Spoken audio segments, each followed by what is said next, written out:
Hello everyone, very warm welcome to law point channel. आप सभी का एक बार फिर से बहुत बहुत स्वागत है इस चैनल में। आज हम लोग बात करने वाले हैं सबसे बर्निंग टॉपिक कि CU/CET 2022 का सिलेबस क्या रहेगा, क्या सिलेबस में बदलाव होंगे, क्या पैटर्न्स में बदलाव होगा, जिसको लेकर आपको बहुत सारी क्वेरीज हैं, बहुत सारे प्रॉब्लम्स हैं। हिंदी में होगा, इंग्लिश में होगा, क्या पैटर्न्स होंगे, उसको लेके आपको बहुत सारे डाउट्स हैं, जिसकी वजह से आप बहुत परेशान हैं। आपका पूरी तरीके से ध्यान आपके प्रिपरेशन पे नहीं जा पा रहा है, आप उसको पूरी तरीके से कंटिन्यू नहीं कर पा रहे हैं। तो आज आपके सारे प्रॉब्लम सॉल्व होने वाले हैं, आपको पूरी क्लियरिटी दी जाएगी कि क्या हो सकता है और कैसे कैसे सिलेबस डिज़ाइन होगा और कैसे कैसे चीज़ें आगे बढ़ेंगी। जो आज बताया जाएगा उससे थोड़ा बहुत इधर उधर हो सकता है, बाकी वही एग्जैक्ट रहने वाला है। तो आप इस चैनल को क्या करें, अगर आप इस चैनल में नए हैं तो सबसे पहले आप इसको सब्सक्राइब कर लें और इस चैनल को और लोगों तक शेयर करें। तो आज सबसे पहले हम बात कर लेते हैं। सबसे पहले क्वेरी है कि CU/CET 2022 जो होना है, CU/CET 2022 में हमारा UG देखिए इस बार हुआ क्या है कि common universities, central universities, common central universities common admission test 2022 इस बार क्या हो रहा है कि सेंट्रल यूनिवर्सिटीज़ क्या हो रही हैं, एक साथ कंबाइन हो रही हैं और सभी का एक पेपर बनने वाला है। इससे पहले क्या होता था कि अलग अलग यूनिवर्सिटीज़ अपना अलग अलग पेपर बनवाती थी, अलग अलग एजेंसी कंडक्ट करवाती थी। इससे पिछली बार जब हुआ एग्ज़ाम तो आपने देखा BHU का भी NTA ने कराया, दिल्ली यूनिवर्सिटी का NTA ने कराया, BBU का NTA ने कराया। तो कई सारे पेपर्स ऐसे थे जिसे NTA ने कराया। इलाहाबाद यूनिवर्सिटी ने अपना अलग से करवाया, उसने NTA से नहीं करवाया। तो अब क्या संभावनाएं हैं, आज सबसे पहले हम लोग सिलेबस पे बात कर लेंगे, उसके बाद और सारी क्वेरीज पर एक एक करके बात करेंगे। आप इस चैनल से जुड़े रहें। तो बात करते हैं कि CU/CET 2022 का इसके लिए सिलेबस होगा UG के लिए। UG में कौन कौन से कोर्सेज आते हैं, BA, BCom, BSc, BA LLB, LLB, ETC। तो इनके लिए क्या एक एक्सपेक्टेड पैटर्न होगा, क्या सच में होने वाला है, उसको लेकर हम लोग चर्चा करते हैं कि देखिए होगा क्या। इस बार जो CU/CET 2021 सबसे इससे पहले हुई थी, उसमें 12 यूनिवर्सिटी, सेंट्रल यूनिवर्सिटी पार्टिसिपेट की थी। तो उसमें उन्होंने क्या किया था कि उन्होंने एक सेक्शन ऐसा बनाया जिसमें कॉमन चीज़ें पूछी गई, जैसे कि आपके मैथ्स पूछे गए, इंग्लिश पूछी गई, रीजनिंग पूछी गई। और दूसरा सेक्शन उन्होंने ऐसा बनाया, आपका सब्जेक्ट, जिस कोर्स के लिए आप जा रहे हैं, जिस कोर्स से आप आ रहे हैं। मान लीजिए जैसे कि आप इंटर में हैं और आप आर्ट हैं, है ना, आर्ट हैं, तो अब आप किस में BSc तो करेंगे नहीं, तो आप BA करेंगे। तो आपसे मैथ क्यों पूछा जाए, है ना, तो आप मैथ नहीं पूछेंगे। तो हम क्या कर रहे हैं, इस बार CU/CET ने क्या किया कि अब वो अगर आप इंटर में थे, आर्ट थे, तो आपसे आर्ट की चीज़ें पूछे जाएंगे। हिस्ट्री हुआ, जियोग्राफी हुआ, इकोनॉमिक्स हुआ, ये सब सारी चीज़ें आपकी क्या हैं, सब्जेक्ट स्पेसिफिक हैं। तो ये आपका सेकंड वाला पार्ट होगा। अब मान लीजिए इसी तरीके के एग्जांपल ले लीजिए, कोई बच्चा है जो इंटर में कॉमर्स से था, तो अब वो किसके लिए जाएगा, वो BCom के लिए जाएगा। BCom के लिए जाएगा तो वो क्या करेगा, BCom से कुछ चीज़ें उससे क्या होंगी, जो कॉमन एप्टीट्यूड से पूछ लिया जाएगा, बाकी का जो मेजर पोर्शन होगा उसके सब्जेक्ट से पूछा जाएगा, क्योंकि उसको BCom की पढ़ाई करनी है, न कि उसे BSc की पढ़ाई करनी है ना। तो मैथ की कोई ज़रूरत है नहीं।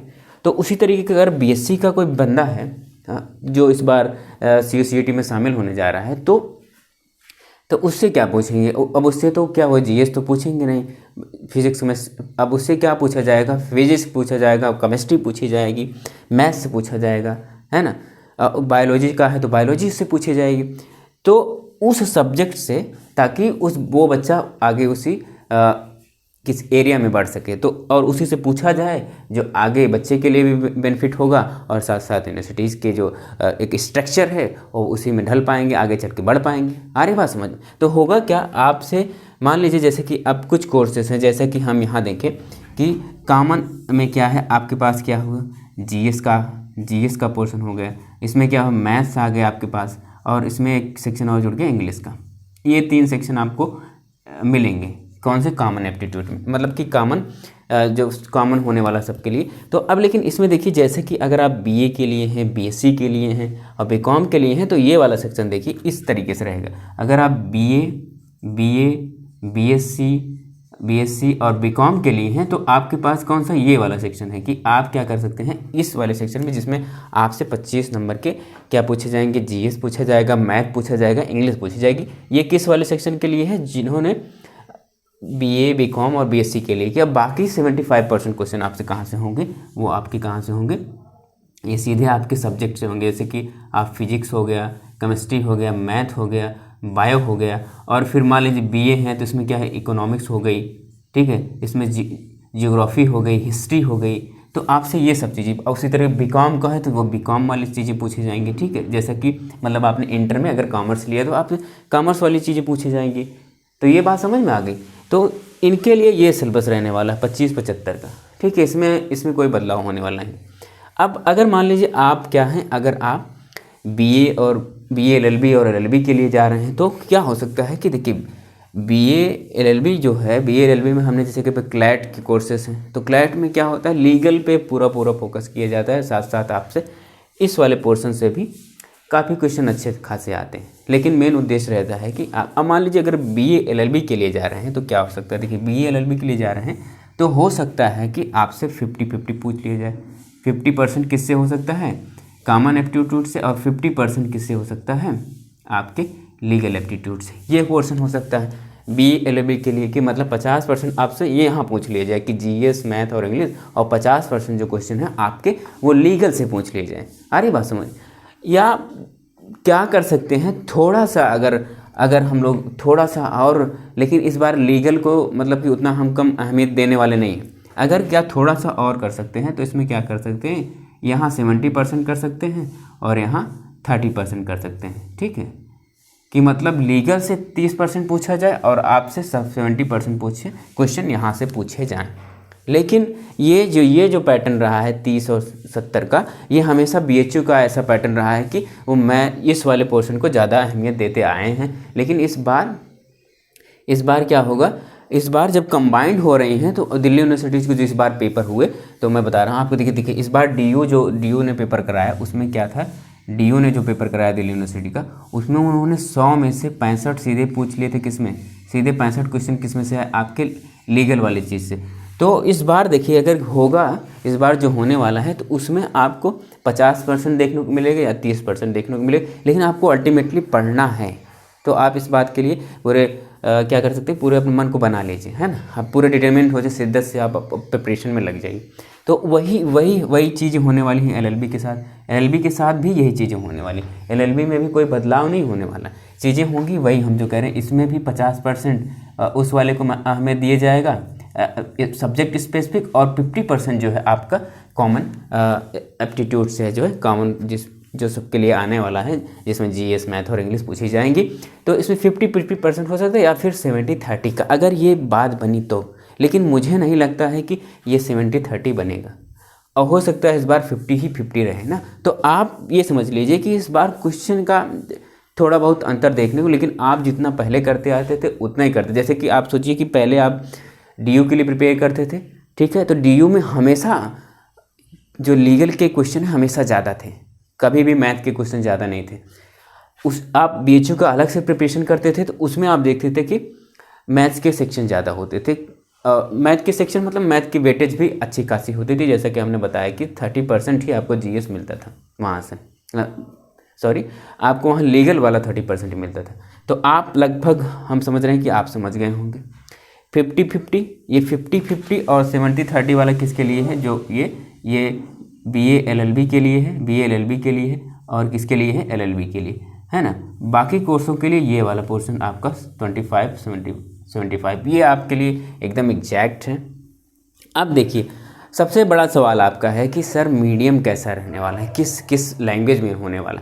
देखिए अब इससे पहले क्या होता था, कुछ यूनिवर्सिटीज़ थी जो अपनी बीए एलएलबी में इंग्लिश में करा लेती थी, कुछ हिंदी इंग्लिश करा लेते थे, इससे पहले जो होता था। लेकिन इस बार देखिए संभावना क्या है कि सीयू सीईटी में सारी सेंट्रल यूनिवर्सिटीज़ आ रही हैं, तो अलग अलग जैसे कि असम हुआ, मणिपुर हुआ, साउथ की यूनिवर्सिटीज़ होंगी, नॉर्थ की यूनिवर्सिटीज़ होंगी, वेस्ट की यूनिवर्सिटीज़ होंगी। तो देखिए लैंग्वेज तो बदल गए, डिफरेंस हो गया। तो क्या होने वाला है, सारे लैंग्वेजेस को मिक्स करेंगे सब आप समझिए कि एक बात आप समझ लीजिए कि पहले ही अलग अलग एजेंसी करवाती थी, तो अब एक एजेंसी करवाएगी तो वो हिंदी इंग्लिश सब में दे सकती है, या क्या कर सकते हैं, इंग्लिश को ऑल कर सकती है। जैसे कि आप न्यू एजुकेशन पॉलिसी जानते हैं, इंग्लिश अभी सबको नहीं आती, इंग्लिश सबको नहीं आती, ये आप बात मानते हैं। तो ज़्यादातर संभावना ये है कि सारे जो पेपर्स आएँ आपको सभी लैंग्वेजेज में दिए जाएँ, है ना। जब तक ऑफिशियल नहीं आ जाता तब तक क्या आप ये मान के बैठें कि आपको क्वेश्चंस जो हो सकते हैं वो क्या हो, आपको हिंदी और इंग्लिश में दोनों मिले, और साथ साथ अलग लैंग्वेजेज में भी मिले। लेकिन जब तक ऑफिशियल नोटिफिकेशन नहीं आ जाता है तब तक हम ये अभी कुछ क्लियर नहीं करेंगे। लेकिन फिर भी आप ये समझ लीजिए कि अगर जो एजेंसीज थी पहले कई सारी एग्ज़ाम कंडक्ट करवाते थे, तो उनको अलग अलग पेपर बनाना पड़ता था, तो वो कई बार टाइपिंग को लेकर या फिर रीचेकिंग के लेकर हिंदी इंग्लिश के क्वेश्चन को लेकर उनको लगता था बर्डन है। लेकिन इस बार अब उनको एक ही पेपर बनाना है ना, तो वो एक पेपर बनाने में उनको क्या दिक्कत है, फिर वो सारे लैंग्वेजेज में दे देंगे।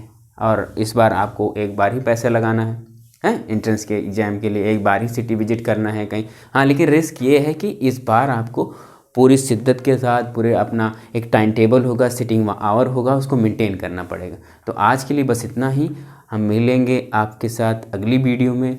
तब तक आप अपनी प्रिपरेशन करिए और साथ साथ नोट्स वगैरह बनाइए।